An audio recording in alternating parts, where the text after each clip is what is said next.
Good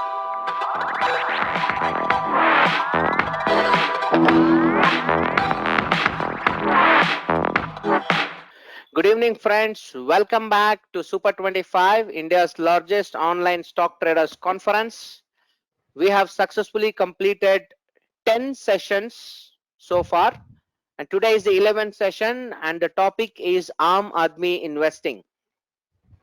So, well, friends, we have an interesting speaker today, Mr. Prem Doshi, with us from Kolkata. Thank you, sir. So, Prem, on behalf of the entire family of Super 25 and Traders Gurukul community, I would like to extend my warm welcome to you. Thank you so much. Thanks a lot. So, friends, just to give a quick intro to Mr. Prem, he has been a techno-funder trader, investor, and also a stockbroker. And he started his things very early at the age of 12 in way back in 2005. Okay, he heads his broking firm called ACE Equities, and he keeps authoring about value investing through his blog, The ACE Investor. It's great pleasure to have you on board, Prem. I would request you to drive the conversation hereafter, and the stage is yours. Thank you very much.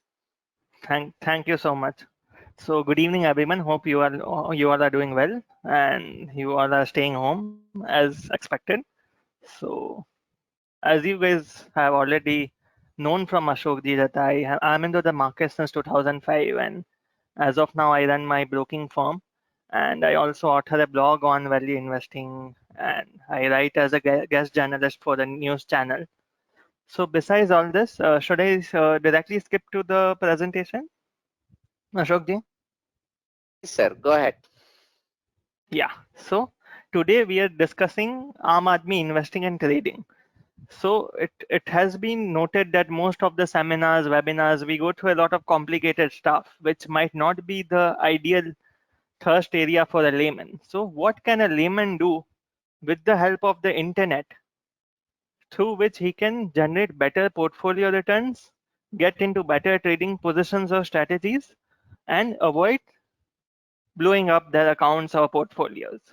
So before I head to the trading part, I would like to cover the investing part, because this is one of the areas that I'm very fond of. Except for trading, I'm more of an investor. So I would be first highlighting what we should do as an investor, say someone who doesn't have a lot of very deep knowledge about markets, or even if he has, what he can do to avoid some of the mishaps, or and what can he do to pick up the best of the stock ideas, or how to go about it. So first thing is that we should have a plan. That is the main aim of this presentation, that rather than just going after tips and research from other sources, we should have our plan sorted, like what we want to do with our plan. So how do we avoid the mishaps? So first things first, we should make a basic rule of how to avoid the mishaps. Now for that, what sort of companies do we avoid? First things first, we should avoid high debt companies. So these rules are actually newly drafted and experienced by me, because I made a lot of mistakes in the last 2-3 years. Right from 2005 to 2017, I might not have made these many mistakes. But post 2018, I actually made quite a few mistakes. I actually got out of mid caps and small caps at the right time, right? But then, before the crash started for the budget. But later on, when I started reallocating my funds, I ended up making mistakes like going after coffee day, going after future retail. So these mistakes actually gave me time to reflect on what went wrong with my strategies. So in my portfolio making. So when I sat down and I managed to find time and figure out what can be done to avoid these things, I came out to these pointers. So on these pointers, I would like to say, first things, we have to avoid debt-ridden companies. Now, any debt is not bad. Like if there's a cash flow requirement in the short term, which company is managing through debt, that's okay. But if a company is getting burdened by that debt again and again, that is not a very good sign. This is something we missed in future retail and coffee day both. Now, this thing could have been avoided if we had this rule. We would have avoided making these mistakes. right? The second rule that we have is extremely low promoter holding. Now, it can be ignored for something like an ITC or HDFC where there is no promoter, it's an institutional managed company. But except that if the promoter has a very low skin in the game, there are chances that things may go wrong. The third is pledged shares by promoters. Now, this is one mistake again which we made in Future Retail, because not only there was high debt, there was also pledged shares of the promoters. Now, see, pledged shares are not bad. The promoters might have pledged the shares to get some funds for their house, buying a house or anything like that. He might have done that. But if the markets go wrong, if they crash, now these pledged shares come out in the open for selling off. Now, when that happens, the promoter gets into a very tough situation, because first he is fighting a crisis like COVID, and second, his shares are also getting sold. Third, the fourth rule is extremely erratic price patterns. So these rules can be applied to companies like, say, in the past, I had written blogs about it, something like a DHFL, which fell from 600 to 400 in a day, then went back to 400, sorry, 600 to 250, then went back to 400. Now, when it went back to 400, many people thought it will go back to 600. But when a stock falls off like that, like crazy, there has to be some reason behind it. It's not always going to be like there's no smoke without fire, of course. So there has to be some reason why the shares are crashing like that. Now, if a stock has shown historically, tendency to fall like that, these stocks are on our list to be avoided. The fifth rule is industry facing headwinds. So it can be anything. It can be something like, say, telecom. Now, I know Bharti Airtel has performed well, but Vodafone Idea failed, right, to manage and fight Jio. So when industry headwinds were there, when Jio came out with a revolution, both Airtel and Vodafone could have been avoided. I agree Airtel managed to do well, but still, if you would have went to Reliance, it would have been a better return in the, say, last 1 year. So, and anyways, these are like not 100% rules to be followed, but at least keep them in your mind. Next is fishy or flashy promoters. Now, when I go through these rules, I will also show you examples of how these rules went right. Okay. So now, fishy or flashy promoters means the promoters who are talking really big, or something like you can even take a Yes Bank situation. Even though it was not a promoter, it was the management which is talking about stake sale every other day. But things were not working out. So that is one rule. Extremely high valuations. Now, this is not a clear-cut rule, because right now we are in a situation where large caps have got extremely overvalued over time, and the mid caps and small caps have not performed at all. But still, if we manage, if we let's say we are targeting the paint sector, there are two options. There's one Asian Paints, which is trading at 60 times and 7 times market cap to sales. And you have another one like a Berger or the Kansai Nerolac. Now, I guess Berger is also very expensive. So if you have something like a Kansai Nerolac, so you look at that instead of going after the Asian Paints if you are bullish on the sector. Now, because this is for Aam Aadmi, what we are highlighting is what sort of tools that you can use online to get a hang of these rules. Now, as you can see, I have highlighted here, there are 5 or tools which we are using for normal following of these rules. Like, let's say if we want to find out how about a high debt company, what is the situation of the promoter holding, how many shares are pledged, price patterns, everything can be found out on these applications. Investing will give you access to your charts. Stock Edge will give you a lot of information about shareholding. Also, debt and all is visible on Stock Edge. You can also get chart things like whether the moving averages are doing fine or not. That I'll tell you aage mein. You have Screener. Screener will guide you about other things. I'll show you practically how to go about it. And another is, of course, Google. So Google is one of the best investigation toolkits that mankind has right now. So with Google, you can find out a lot of things about a lot of people. So while I'm saying all this, as I already told you, Future Retail Coffee, there are some mistakes that I made. Now, following a similar set of rules, which are these, I actually managed to avoid a lot of mishaps which were basically being chased by be it fund managers, FIIs, or even retail investors who were chasing some of the stocks which were actually not fit if we look at these rules. Now, I'll give you examples.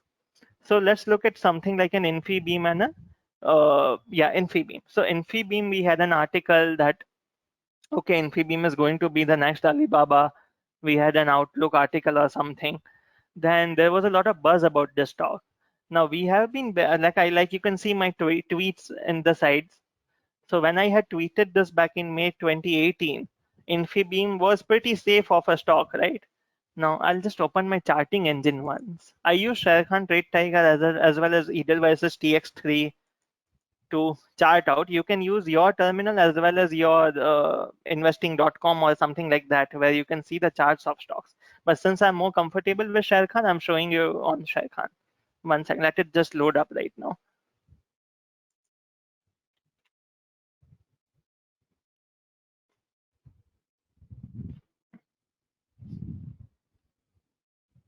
So far, I hope I've been audible. My throat is not doing all that well.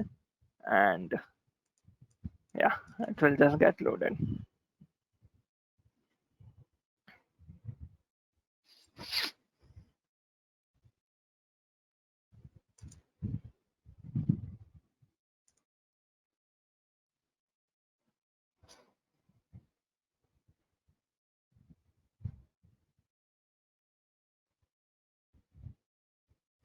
Yes, so our charting engine is on. You can use your own software, whatever you use. You can use even freewares like investing. You can use charting.com. You can use anything to confirm these things later on. So we're looking at something like an Infibeam.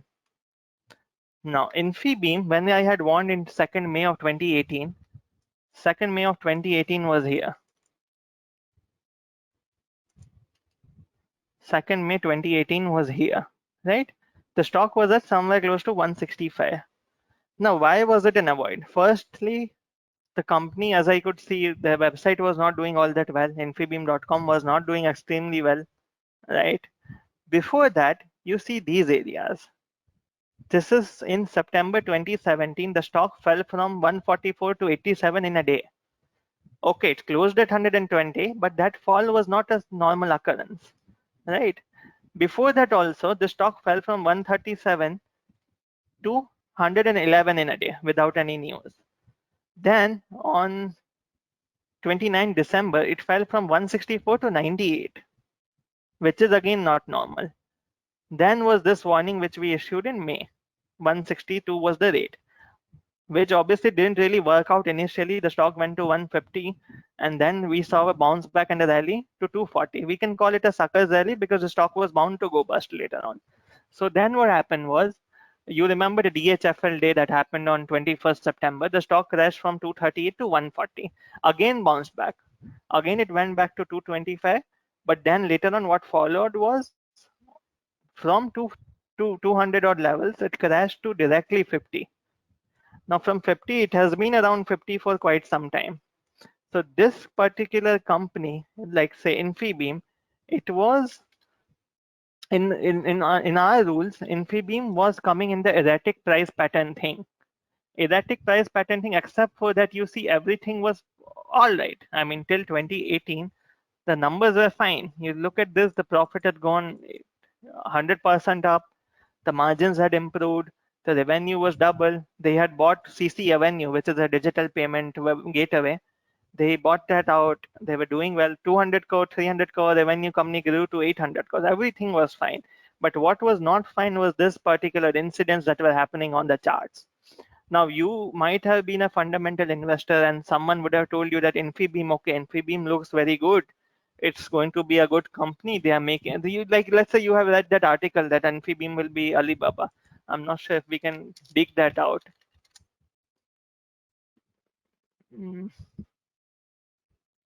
If you can Google, maybe you can get it. Okay, we're not getting it so far, but yeah, there was this magazine which called it an Indian Alibaba. So now from being Indian Alibaba, you might have got into to know what the company does, might have read up a few good corporate presentations, but had you looked at this, had you looked at these movements, a stock to fall, say 164 to 98 is not a very normal thing to happen without any news. Now, what that demonstrates is that the counter is heavily polarized by people who are controlling the stock price.